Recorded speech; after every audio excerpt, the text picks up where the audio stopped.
നമസ്കാരം. BBC-യുടെ വർത്തമാനം പരിപാടിയിലേക്ക് എല്ലാവരെയും ഒരിക്കൽ കൂടി സ്വാഗതം ചെയ്യുന്നു. ഇന്ന് നമ്മുടെ അതിഥി ഓൾ കേരള ബിൽഡിംഗ് ഓണേഴ്സ് അസോസിയേഷൻ്റെ സംസ്ഥാന പ്രസിഡന്റ് ശ്രീ ടോമി ഈപ്പനാണ്. പാലാ സ്വദേശിയായ ശ്രീ ടോമി ഈപ്പനെ വർത്തമാനത്തിൻ്റെ ഈ എപ്പിസോഡിലേക്ക് ഞാൻ വളരെ വിനയപൂർവ്വം സ്വാഗതം ചെയ്യുന്നു. മിസ്റ്റർ ടോമി ഈപ്പനോടുള്ള എൻ്റെ ആദ്യത്തെ ചോദ്യം, ഈ ഈപ്പൻ എന്നുള്ള പേര് പാലക്കാർക്ക് എങ്ങനെ കിട്ടി? സാധാരണ ഈ പേര് തെക്കുള്ള തിരുവല്ല, ചെങ്ങന്നൂർ, റാന്നി ആ പ്രദേശത്തുള്ള ആളുകൾക്കാണ് കോശി, ചാണ്ടി, ഈപ്പൻ, ഉമ്മൻ അങ്ങനെയുള്ള പേരുകളൊക്കെ. പാലായിൽ വളരെ അപൂർവമായിട്ട് ഞാൻ കേട്ടിട്ടില്ല. അതുകൊണ്ടാണ് ചോദിച്ചത്, എങ്ങനെയാണ് ഈപ്പൻ എന്നുള്ള പേര്? പൂർവികന്മാർ തിരുവല്ലക്കാർ വല്ലതും ആണോ? അതല്ല, ഞങ്ങൾക്ക് പാലായിൽ ഞാനൊക്കെ ഒരു ഇറകോന്തി കുടുംബം എന്ന് പറയും. ഞങ്ങൾ പറയുന്നത് ഞങ്ങളുടെ പാലായിലെ ഏറ്റവും പുരാതന കുടുംബമാണ്. ഈ പാലാപ്പള്ളിയൊക്കെ 1000 കൊല്ലം മുമ്പ് ഉണ്ടാക്കിയത് ഞങ്ങളൊക്കെയാണ്. അപ്പം ഞങ്ങളുടെ കുടുംബത്തിൽ ഈപ്പൻ പലരുണ്ട്, പല ഈപ്പന്മാരുണ്ട്.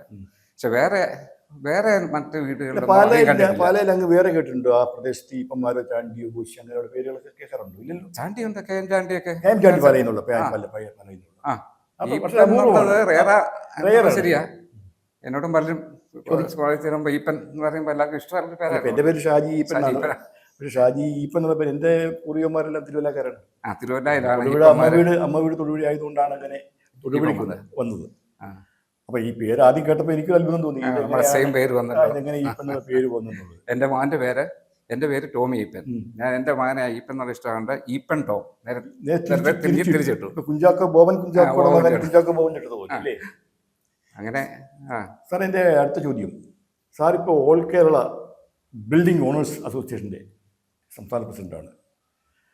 എന്നാണ് ഈ ഓൾ കേരള ബിൽഡിംഗ് അസോസിയേഷൻ രൂപീകരിച്ചത്? എന്തിനാണ് രൂപീകരിച്ചത്? അതിൻ്റെ കാരണങ്ങളൊക്കെ ഉണ്ട്.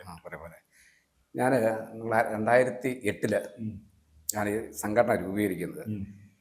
അപ്പോൾ എനിക്കൊരു പാലയിലൊരു കെട്ടിടം ഉണ്ടായിരുന്നു, ഒരു 2 നില കെട്ടിടം. അതിൻ്റെ 2ാം നിലയല്ല, ഞാൻ എൻ്റെ ആവശ്യത്തിന് ഞാൻ ഉപയോഗിക്കായിരുന്നു. അതിൻ്റെ താഴത്തെ നല്ലൊരു 5-8 ഷട്ടറുണ്ട്. അത് ഒരു ഐസ്ക്രീം ഹോൾസെയിൽ ചെയ്യണമെന്ന് പറഞ്ഞിട്ടൊരു പുള്ളി വന്നപ്പോൾ എന്നോട് ഇങ്ങനെ ആവശ്യപ്പെട്ടു. പുള്ളിയുടെ ഉള്ളൊരു സ്കൂട്ടറെല്ലാം വന്ന് ഞാൻ രാത്രി ഇങ്ങനെ ഇച്ചിരി കണക്കൊക്കെ ആയിട്ടിരിക്കുമ്പോഴാണ് പുള്ളിയുടെ അവസ്ഥ കണ്ട് ഞാൻ. അപ്പോൾ പുള്ളിക്ക് സെക്യൂരിറ്റി തരാനൊന്നുമില്ല, ചേട്ടാ തരണം. ഞാൻ ഈ പറഞ്ഞ കണക്കുന്ന ഒരു മുറി തന്നേക്കാം സാറേ, ഒരു 10-20 കൊല്ലം മുമ്പത്തെ സംഭവം കേട്ടോ. അന്നേരം ഞാൻ 1000 രൂപ അങ്ങോട്ട് വാടകയുള്ളൂ, സെക്യൂരിറ്റി ഒന്നുമില്ല. അപ്പോൾ ഈ പറഞ്ഞ കണക്ക് ഇത് ആ വാടകയ്ക്ക് കൊടുത്തു. അപ്പോൾ അവന് സ്കൂട്ടറെ കൊണ്ടുവന്ന് ഐസ്ക്രീമിൻ്റെ ഹോൾസെയിലാണ് കൊണ്ടേ കൊടുക്കുന്ന പരിപാടി. അത് കഴിഞ്ഞ് കഴിഞ്ഞപ്പോൾ ഒരു ഓട്ടോറിക്ഷ മേടിച്ച് ഉയരപ്പെടുത്തി. പിന്നെ ഒരു വർഷമോ 1.5 വർഷമായപ്പോഴത്തേക്കും ഒരു 24 ഓട്ടോറിക്ഷ എൻ്റെ മുന്നക്കടയിൽ. അപ്പോൾ ആകെ ഒരു 20 സെൻറ്റ് സ്ഥലമാണ് അവിടെ ഉണ്ടായിരുന്നത്. അതിനകത്ത് 10 സെൻറ്റ് ഞാൻ കെട്ടിടം പണിതിട്ടുണ്ട്. 10 സെൻറ്റ് കെട്ടിടം പണിയായിട്ട് ബാക്കി ഇട്ടിരിക്കുന്നു.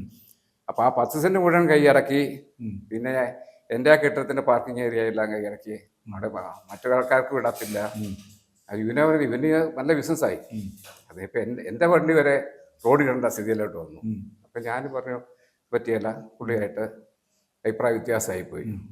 പുള്ളിയുടെ ഫാദർ വലിയൊരു തുടങ്ങിക്കഴിഞ്ഞപ്പോൾ പുള്ളി ഫാദറാണ് അവിടെ ഒന്ന് ഇരിക്കാൻ തുടങ്ങിയത്. പുള്ളിയുടെ ഫാദർ പഞ്ചായത്ത് സെക്രട്ടറിയാണ്. പുള്ളി ഭയങ്കര ഉയർന്നായിരുന്നു. തീരുന്ന പഞ്ചായത്തുകളൊക്കെ പഞ്ചായത്ത് സെക്രട്ടറി എന്നറിയാം. സർവ്വ അഭ്യാസവും എന്തും കേസും കയ്യാവലിയൊക്കെ അങ്ങാരോട് ഞാൻ പറഞ്ഞ സംഗതി മാറണം. എനിക്ക് തോന്നുന്നു ഞങ്ങൾക്ക് റൂം തന്നു അവിടെ ബിസിനസ് ചെയ്യുന്നതിന് കുഴപ്പമില്ല. പക്ഷേ ഇത് ഞാനെന്നാ ചെയ്യുന്നത്, എനിക്ക് നിങ്ങൾ ബിസിനസ് പ്രവേശിച്ച് ചെയ്തപ്പോൾ മാറണം. നമ്മൾ മാറിയേക്കാം, അതൊരു 15 ലക്ഷം രൂപ തന്നേക്കാൻ പറഞ്ഞു. അത് ആകെ എനിക്ക് കിട്ടിയിരിക്കുന്ന വാടക എല്ലാം കൂടെ കൂട്ടിയാൽ 10-25,000 രൂപയുള്ളൂ കിട്ടുള്ളൂ. 15 ലക്ഷം രൂപ തന്നേക്കാം. അപ്പോൾ പിന്നെ അയക്കാൻ ഞാൻ പ്രമാണമുണ്ടല്ലോ, വാടക എഗ്രിമെൻ്റ് ഇയാളെ എങ്ങനെയും ഒഴിപ്പിക്കണം എന്നോർത്തുകൊണ്ട് അഡ്വക്കേറ്റിനെ പോയി കണ്ടു. അപ്പം അഡ്വക്കേറ്റ് ഗ്യാരുമായിട്ടാന്ന് പറഞ്ഞ പുള്ളി മനസ്സിലായി വന്ന. കാരണം പുള്ളിക്ക് അറിയാൻ മേലാത്ത കോൺസ്റ്റന്റ്, സർവ്വ കോൺസ്റ്റബിൾ പുള്ളിയുടെ ചിലന്ന് പുള്ളിയുടെ മകനും അഡ്വക്കേറ്റ്. അപ്പോൾ എന്നാ ചെയ്യുന്നു പുള്ളി, ഞാൻ ഈ വാടക എഗ്രിമെന്റ് നോക്കി, ഞാൻ കൃത്യമായിട്ട് എഴുതി വെച്ചിട്ടുണ്ട്. 11 മാസത്തേക്കാണ് കാലാവധി കഴിഞ്ഞു, ഇത് എഴുതിത്തന്നെ ഇപ്പം ഇറങ്ങിത്തല്ല ഇതൊക്കെ പറഞ്ഞ് ഞാൻ പുള്ളിയൊന്നും കേൾക്കുന്നില്ല. അഡ്വക്കേറ്റ് ഇതൊന്നും കേൾക്കുന്നില്ല, പ്രമാണം നോക്കുന്നുമില്ല. എന്നിട്ട് അതൊക്കെ കാണണ്ട, അവിടെ ഇരിക്കട്ടെ, അത് വാടക നിയമം അനുസരിച്ച് കാര്യങ്ങളെല്ലാം പോകും. അതായത് 1965 ഒരു വാടക നിയമമുണ്ട് അല്ലേ? അതിന് ഒരുപാട് അപാകതകളുണ്ട്. ആ അപാകതകൾ കൊണ്ടാണോ ഇവർ ഈ കാര്യം ഇങ്ങനെ അതെ, ഇതൊക്കെ എനിക്ക് പിന്നീടല്ല മനസ്സിലാവുന്നത്. 1965 നിയമമൊന്നും നമുക്കത് അറിയത്തില്ല. അറിയത്തില്ല. അപ്പൊ ഈ വാടക കരാർ ഉടമ്പടി എന്ന് പറയുമ്പോൾ അഡ്വക്കേറ്റ് എന്നോട് പറഞ്ഞു, അത് നമുക്ക് പുള്ളി വല്ല കുടിയെടുപ്പുകാരനാണെങ്കിൽ അല്ലെന്ന് സ്ഥാപിക്കാൻ മാത്രം ഉപയോഗിക്കാം, ബാക്കി കാര്യങ്ങളെല്ലാം വാടക നിയമത്തിലേ ഉണ്ടാവുള്ളൂ. 1965 വാടക നിയമം. ആ വാടക നിയമത്തില് ഒരാളെ ഒഴിപ്പിക്കാം. വാടക നിയമത്തില് പെട്ടെന്ന് പറഞ്ഞു. ഈ 1965 വാടക നിയമം അനുസരിച്ച് ഏതാണ്ട് 50 രൂപ 100 രൂപ അല്ല, അങ്ങനെ എന്നാന്നറിയോ, 1965 വാടക നിയമം അനുസരിച്ച് ഒരു കെട്ടിടം വാടകയ്ക്ക് കൊടുത്താൽ വാടക പിന്നെ കൂട്ടാൻ അധികാരമില്ലായിരുന്നു.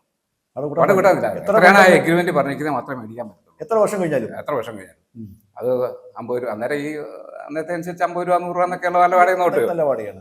അതിന് പിന്നെ അത് കൂട്ടാൻ പറ്റത്തിരുന്നപ്പോൾ എല്ലാവരും അതിന്റെ സ്വന്തമാക്കിയിട്ട് ഈ 50 രൂപ കൊടുത്തോണ്ടിരുന്നു. അങ്ങനെ അത് പിന്നെ 2021 മാതൃകാ വാടക നിയമം. അല്ല, മാതൃക പരാമർശം വന്നു. ഇത് വാടക കൂട്ടാൻ പറ്റുന്ന KT തോമസ് ഉണ്ട്, നമ്മുടെ advocate justice KT Thomas, supreme കോടതി. അദ്ദേഹം കോട്ടയംകാരനാണ്. അദ്ദേഹത്തിന്റെ കുടുംബത്തിൽ ഒത്തിരി വാടക കൊടുത്തിരിക്കുന്നതൊക്കെ ഉണ്ടായിരുന്നു. അപ്പൊ അദ്ദേഹമാണ് ഇതേപ്പറ്റി പഠിച്ചപ്പോൾ പിന്നെ ആരും കെട്ടിടമൊന്നും പണിയുന്നില്ല. കുറെ കാലം കഴിഞ്ഞപ്പോൾ കാരണം ഇത് കൊടുത്തിട്ട് ഒരു കാര്യമില്ല. അദ്ദേഹം ഇതിനകത്ത് കണ്ടുപിടിച്ചു ഈ വാടക നിയമത്തിലെ ഈ ക്ലോസ് ഭരണഘടനാ വിരുദ്ധമാണ്. കാരണം ഒരു വാടകയ്ക്ക് കെട്ടിടം പണിയാനും മനുഷ്യന് വരുമാനം ഉണ്ടാക്കാനും ഇതൊക്കെ ഭരണഘടന അനുവദിച്ചിരിക്കുന്ന കാര്യമാണ്. അങ്ങനെ അത് കൂട്ടാൻ പറ്റിയല്ല, കലാത്സവം കൂട്ടാൻ പറ്റിയാലെന്നൊക്കെ ഉള്ള ഒരു നിയമം വെച്ചുകൊണ്ടൊരു നിയമം ഉണ്ടാക്കാൻ പറ്റിയില്ല. അതുകൊണ്ട് ആ ക്ലോസ് അങ്ങനെ എടുത്തു കളഞ്ഞു. അങ്ങനെ എടുത്തു കളഞ്ഞു. അപ്പൊ വാടക കൂട്ടാം. അപ്പൊ മര്യാദ വാടക. പിന്നെ അദ്ദേഹം എത്തിക്കുന്ന മര്യാദ വാടക മേടിക്കാം. മര്യാദ വാടക മേടിക്കാം. മര്യാദ വാടക എന്ന് പറഞ്ഞാല് ബാക്കി സമീപത്തുള്ള കെട്ടിടങ്ങളൊക്കെ ഏതാണോ, പുതിയ കെട്ടിടങ്ങളൊക്കെ നിശ്ചയിക്കുന്ന വാടകയുണ്ടല്ലോ, ആ വാടക കമ്പയർ ചെയ്ത് ഇപ്പോഴത്തെ കെട്ടിടത്തിന്റെ ഡിപ്രീസിയേഷൻ മറ്റൊക്കെ ആയിട്ട് കമ്പയർ ചെയ്ത് ഒരു വാടക നിശ്ചയിക്കാൻ എനിക്കൊന്ന് തഹസീൽദാർക്ക് കണ്ടാ വികാരം കൊടുത്തു. അത് കോടതി അത് സാങ്ഷൻ ചെയ്തു തരും. ചിലപ്പോൾ ഇനിയിപ്പോൾ ഞങ്ങൾക്ക് വാടക കൂടുതലാ മേടിക്കുന്നതിലും മറ്റവർക്കും ടെനന്റിനും അവർക്കും പറയാതെ വാടക കൂടുതലാ തിരിച്ചു കൊടുക്കാം. നമുക്ക് പ്രധാനപ്പെട്ട പോയിന്റിലേക്ക് വരും. ഈ all Kerala building owners association രൂപീകരിക്കുന്ന ആ കാര്യമാണ് പറഞ്ഞു വന്നത്. അപ്പൊ ഈ സംഭവം ഉണ്ടായതിനു ശേഷമാണോ, ആദ്യം പറഞ്ഞ സംഭവം ഉണ്ടായതിനു ശേഷമാണോ ഈ ആളുകളെ കേരളത്തിലെ സംഘടിപ്പിക്കാൻ വേണ്ടി? അതെ. അതിപ്പോ ഞാൻ എന്നാ ചെയ്യുന്നു, ഇയാൾ ഇറങ്ങിയുള്ള വകുപ്പുകളും ഇല്ല. വകുപ്പുകൾ എന്ന് പറഞ്ഞാൽ 1-2 വകുപ്പുകളാണ്. ഒന്ന് കെട്ടിടം കീഴ്വാടകയ്ക്ക് കൊടുത്തെങ്കിൽ നമുക്ക് ഒഴിപ്പിക്കാം എന്ന വകുപ്പുണ്ട്. അതിപ്പോ ഒരുത്തൻ കെട്ടിടം എടുത്തു 5000 രൂപ മാസമാണ് കെട്ടിടം എടുത്തേച്ച് അയാളുടെ കയറി നീ അടുത്തവനോട് കൊടുത്തേച്ച് നീ ചെയ്തു, അവൻ ചിലപ്പോൾ 25,000 രൂപ ആയിരിക്കും അതിനകത്ത് മേടിക്കുന്നത്. അതൊന്നും പ്രൂവ് ചെയ്യാൻ സാധിക്കുക. എന്റെ ലൈസൻസിലോ നീ ചെയ്തോ എന്ന് പറഞ്ഞാൽ പറ്റും. പിന്നെ ആകെപ്പാടെയുള്ള വകുപ്പ് സ്വന്തം ആവശ്യത്തിന് എന്ന് പറഞ്ഞുകൊണ്ടാണ് ഒരു വകുപ്പാണ്. ആ വകുപ്പ് വെച്ചാണ് നമ്മൾക്ക് എല്ലാവരും കേസ് കൊടുക്കുന്നത്. അങ്ങനെ കേസ് കൊടുത്താണ് 10-30 കൊല്ലം കഴിയുമ്പോൾ എത്രയാണ് നമ്മുടെ കാലം, നമ്മുടെ മക്കളുടെ കാലത്തായിരിക്കും. അത് പ്രൂവ് ചെയ്യാന്നൊക്കെ പറഞ്ഞാൽ ഭയങ്കര ബുദ്ധിമുട്ടാണ്. സ്വന്തം ആവശ്യത്തിന് കെട്ടണം. അപ്പൊ അവിടെ വേറെ കെട്ടം കിട്ടാനുണ്ടോ, ഇനി നമ്മുടെ ആവശ്യം ശരിയാണോ, ഇനി നമുക്കാണോ അവനാണോ സാമ്പത്തികം, അവന്റെ രീതി പ്രശ്നമാണോ, പ്രശ്നമാണ്. ഇങ്ങനെയുള്ള 100 ആസ്പെക്ട് നമ്മൾ പ്രൂവ് ചെയ്ത് കഴിഞ്ഞാലേ ഉള്ളൂ നമുക്ക് അനുകൂലമായ വിധി വരും. അല്ല, അപ്പൊ ഞാൻ ചോദിക്കുന്നത്, കേരളത്തിലെമ്പാടും നമ്മൾ ഇതിന് വേണ്ടിയിട്ട് ആളുകളെ ഈ അസോസിയേഷനിൽ ചേർക്കാൻ വേണ്ടി അങ്ങ് ശ്രമിച്ചിരുന്നു. അതെ, അന്നേരമാണ് ഞാൻ എന്താ ചെയ്യുന്നത് വെച്ചാല്, ഇതൊക്കെ ഇപ്പൊ എന്താണേലും വേണ്ടല്ല, നമുക്ക് പാലായിലുള്ള എല്ലാവരും ഒന്ന് വിളിച്ചാൽ ഈ കെട്ടിടം വാടകയ്ക്ക് കൊടുത്തിരിക്കുന്ന പ്രധാനപ്പെട്ട ആൾക്കാരെ എല്ലാം കൂടെ ഒന്ന് വിളിച്ച്. അല്ല, അന്ന് എത്ര വയസ്സുണ്ടായിരുന്നു? എനിക്ക് ഏകദേശം അതെ അല്ലേ, അന്നേരം എനിക്ക് 68 വയസ്സുണ്ട്. 68 എത്ര ഇപ്പം 19 വയസ്സോളം. അപ്പൊ ഞാൻ എല്ലാവരും വിളിച്ച് കൂട്ടി. എല്ലാവരും വന്നു കേട്ടോ. വന്നപ്പോൾ അവരും അവരുടേതായ പ്രശ്നങ്ങൾ പറഞ്ഞപ്പോൾ വലിയ നമുക്കൊരു സംഘടനയൊന്നുമില്ല. ഞാൻ പറഞ്ഞു, ഞാൻ ഈ പ്രശ്നം ഇയാളുമായിട്ടുള്ള പ്രശ്നം വന്നു കഴിഞ്ഞപ്പോൾ എനിക്ക് ആരോടെ പറയാൻ, എന്റെ പിള്ളേർ 2 പേര് പഠിച്ചുകൊണ്ടിരിക്കുക, ഭാര്യയോട് പോയി പറഞ്ഞു വായിക്കേണ്ട ബിസിനസ് കാര്യങ്ങൾ ഒന്നുമില്ലേയും പരസ്പരം നമ്മുടെ പ്രശ്നങ്ങളെന്ന് പറഞ്ഞാൽ തന്നെ ഒരു വിശ്വാസമാണ്. അപ്പൊ എല്ലാവരും വന്നാൽ ഏറ്റവും പ്രധാനപ്പെട്ട പലരും ഏറ്റവും കൂടുതൽ ചെറുപ്പം കൊച്ചേട്ടനാണ് ഏറ്റവും കൂടുതൽ കെട്ടിടമുള്ളത്. അപ്പൊ കൊച്ചേട്ടൻ വന്നു.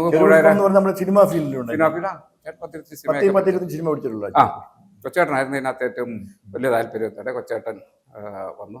കൊച്ചേട്ടൻ നമുക്ക് ഒരു സംഘടന ഉണ്ടാക്കണം, എല്ലാവരും സംഘടന ഉണ്ടാക്കണം. നിങ്ങളെന്ന് വെച്ചിട്ട് ഒരു സംഘടനയൊന്നും ഇല്ല കേരളത്തിൽ.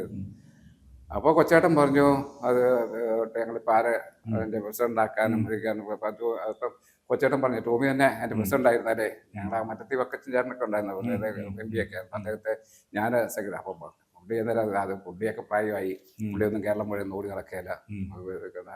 ടോമിയനൊക്കെ എന്നെ പിടിച്ച് പ്രസിഡന്റ് ആക്കി ഒരു കമ്മിറ്റിയൊക്കെ നമ്മൾ ഉണ്ടാക്കി. അദ്ദേഹത്തിന് പറഞ്ഞു ഞാൻ എൻ്റെ വീട്ടിൽ വെച്ച് വളരെ ഗംഭീരമായിട്ട് ഇതിൻ്റെ കാരണമൊക്കെ അല്ല ഇതിൻ്റെ സമ്മേളനത്തിനുള്ള എക്സ്പെൻസ് ഒക്കെ വഹിച്ചോളാം.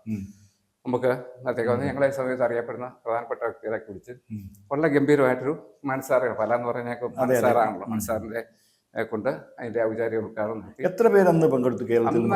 അന്ന് കേരളത്തിൽ അറിയത്തില്ലല്ലോ, നമുക്ക് പാലായില് സമീപ പ്രദേശത്തുള്ള എന്നാലും ഒരു 100-200 പേരെന്ന് അന്നെ സംബന്ധിച്ച് ഞങ്ങള് അതിപ്പോ അത് ഇനീഷ്യലായിട്ടൊരു ഉദ്ഘാടനം വെച്ചെന്നുള്ളൂ. അതിനുശേഷം ജില്ലാ കമ്മിറ്റികളൊക്കെ വന്നു. പിന്നെ ഞങ്ങള് പിന്നെ പാലായി നടത്തി ഏറ്റുവാനൂര് പോയി ഒരു യൂണിറ്റ് ഉണ്ടാക്കാൻ നോക്കി. പക്ഷെ ഇതിനകത്ത് ഭയങ്കര ബുദ്ധിമുട്ട്. നമ്മൾ ഓർക്കാൻ നമ്മൾ പെട്ടെന്ന് വ്യാപാരി അസോസിയേഷൻ ഉണ്ടാക്കി പോണക്കൊരു ബിൽഡിംഗ് ഓണേഴ്സ് അസോസിയേഷൻ ഉണ്ടാക്കണമെന്ന് ഓർത്തണ്ടാ പോകുന്നത്. ഇത് കഴിഞ്ഞപ്പോ വ്യാപാരി അസോസിയേഷൻ നമുക്കൊരു കെട്ടിടം ഉണ്ടായി, അതിനകത്ത് ഒരു 25 വ്യാപാരികളാണ്. കെട്ടിടമേ ഒന്നേ കാണും. അതുപോലെ ഈ കെട്ടിടമെന്ന് കണ്ടുപിടിക്കാൻ എന്ത് പാടാന്ന് അവന് ദൂരായി. അവിടെ ഇരിക്കുന്ന ആൾക്ക് പോലും അറിയത്തില്ല ഈ കെട്ടിടമ. എന്നാൽ വ്യാപാരി അസോസിയേഷൻ അവൻ രാവിലെ 8 മണിക്ക് എല്ലാവരും കട തുറക്കും. കട തുറക്കുമ്പോൾ അവനെ അഡ്രസ് മേടിക്കാൻ നേരിട്ട് കാണാൻ അവർക്ക് കൂടാനൊക്കെ നല്ല സൗകര്യം. നമുക്കിത് ഭയങ്കര ബുദ്ധിമുട്ട്. എന്തെങ്കിലും ഞങ്ങൾ കേരളം മുഴുവൻ ഞാൻ 2 പ്രാവശ്യമായിരുന്നു കേരളം മുഴുവൻ. എന്നാലും അതിൻ്റെ അകത്തെ ബുദ്ധിമുട്ടുന്ന പ്രാക്ടിക്കൽ ബുദ്ധിമുട്ടെന്ന് പറഞ്ഞാൽ ഭയങ്കര. ഇപ്പൊ ഈ സംഘടന എത്ര അംഗങ്ങളുണ്ട്?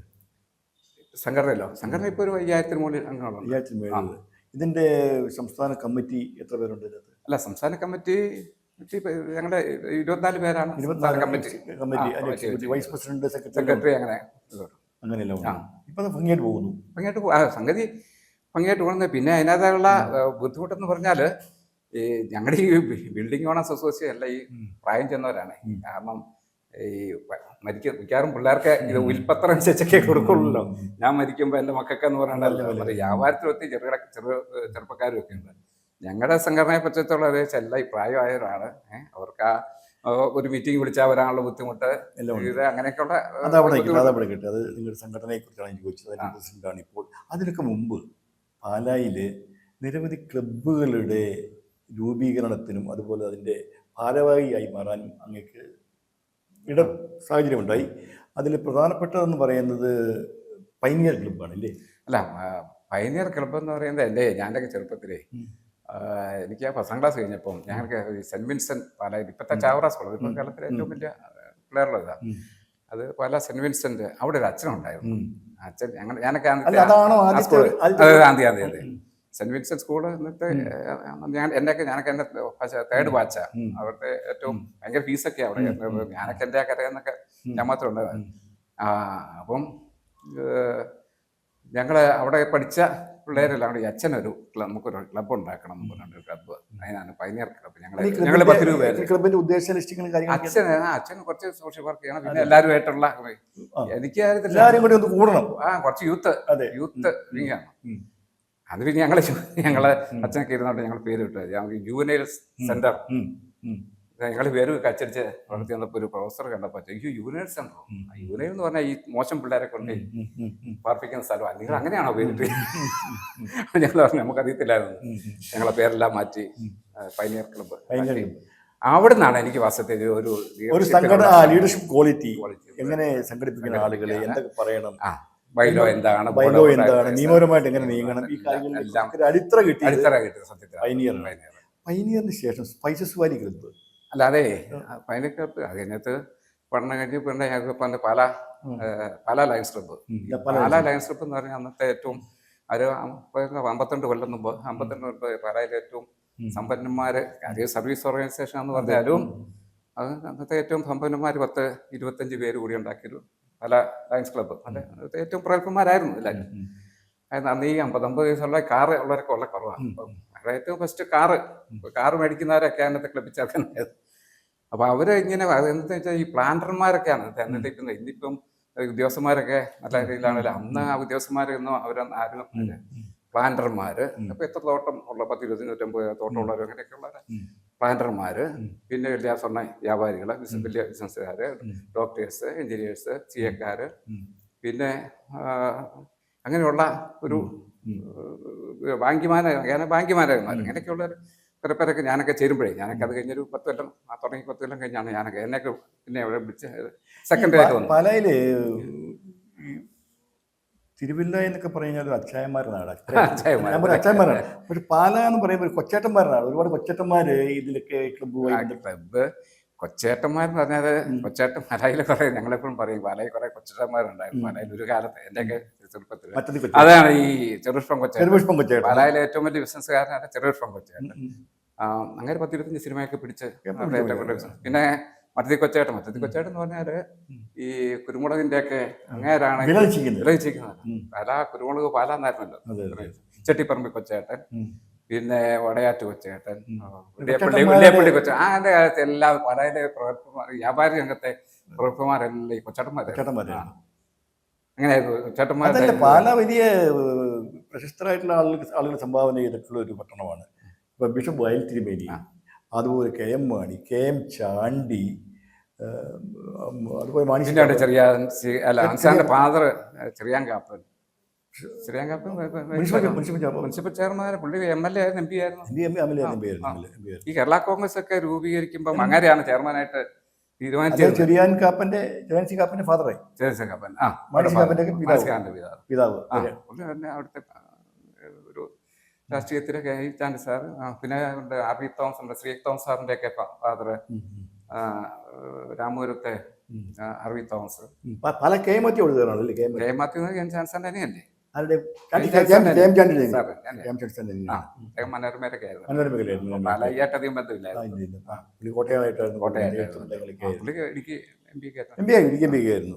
പാലായിലെ സ്പൈസ് വാലി ക്ലബിന്റെ രൂപീകരണം അതിന്റെ ഭാരവാഹിയായിരുന്നു.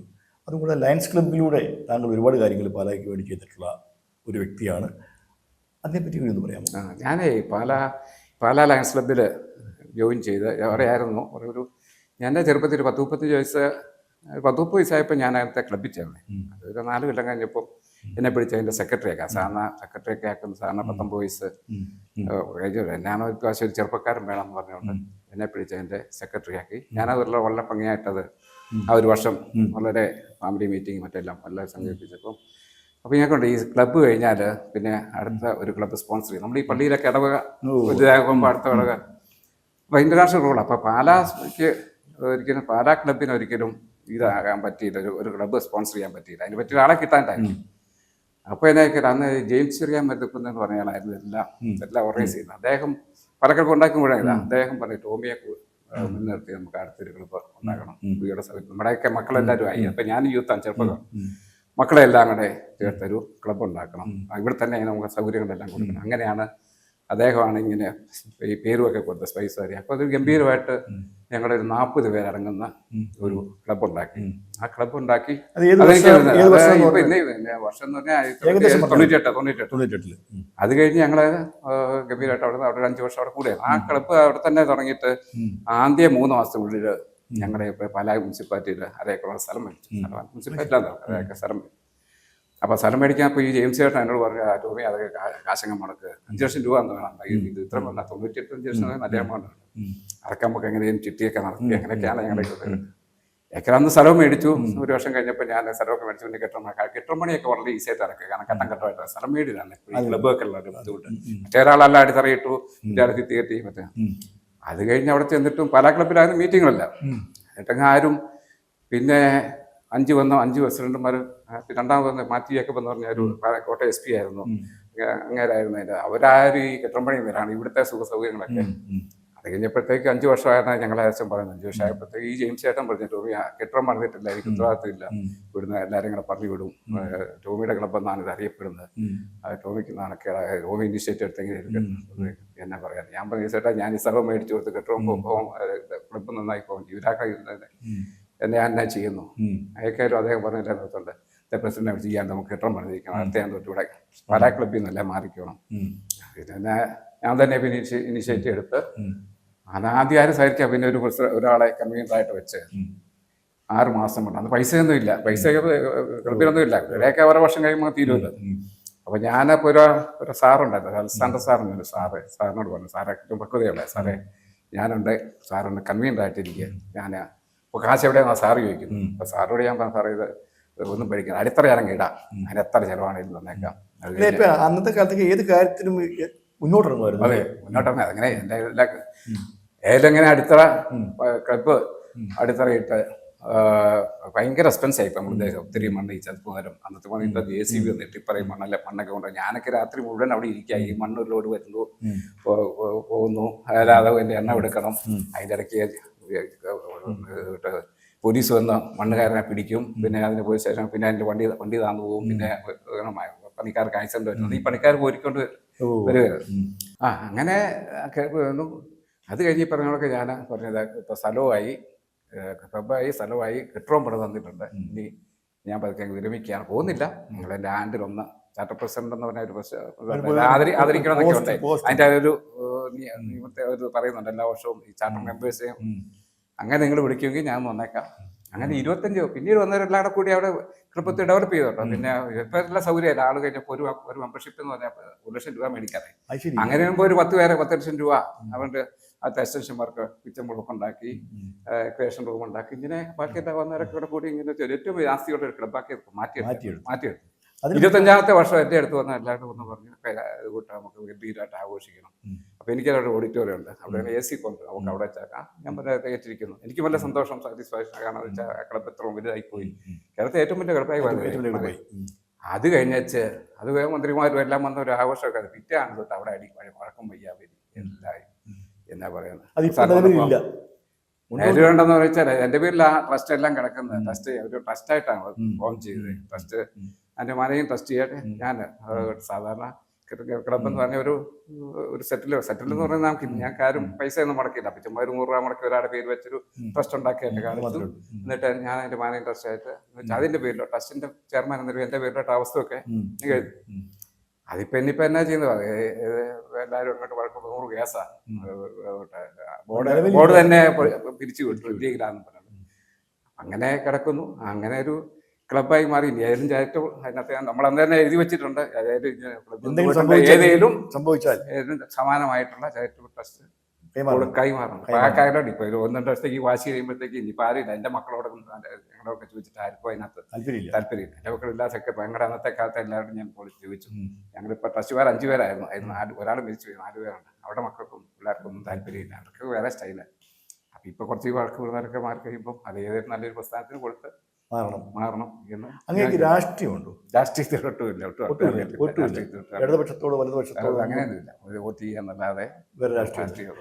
പിന്നെ പാല എന്ന് പറയുമ്പോൾ വേറെ മറ്റൊരു കാര്യമുണ്ട്. വോളിബോൾ പ്രേമികളാണ് പാലായിൽ. അതിനുവേണ്ടി എന്ത് വേണമെങ്കിലും വോളിബോൾ പ്രധാനമായിട്ടും മണ്ണർകാട് വോളി എന്ന് പറയുന്നത് പാലായിൽ വളരെ പ്രശസ്തമായിട്ടുള്ള വോളിബോളുമായിട്ടുള്ള ബന്ധങ്ങൾ വരും. അതുപോലെ എനിക്ക് വോളിബോള് ഞങ്ങളൊക്കെ ചെറുപ്പത്തിലേ വോളിബോളൊക്കെ മതി. ഈ ചെറിയ ഒരു പന്ത് അന്ന് സൈക്കിൾ കൊണ്ട് അടിച്ച് പിന്നെ അതെല്ലാം തുന്നിക്കെട്ടി അതൊക്കെ ഞാനൊക്കെ വോളിബോൾ പിള്ളേരായിരുന്നു. ഭയങ്കര ഹരമായിരുന്നു.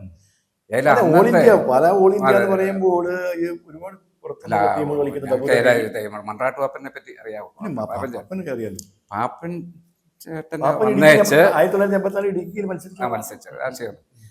അങ്ങേര MMJ വോളിബോൾ ടൂർണമെന്റ്, അഖിലേന്ത്യാ വോളിബോൾ ടൂർണമെന്റ് എന്ന് പറഞ്ഞുകൊണ്ട്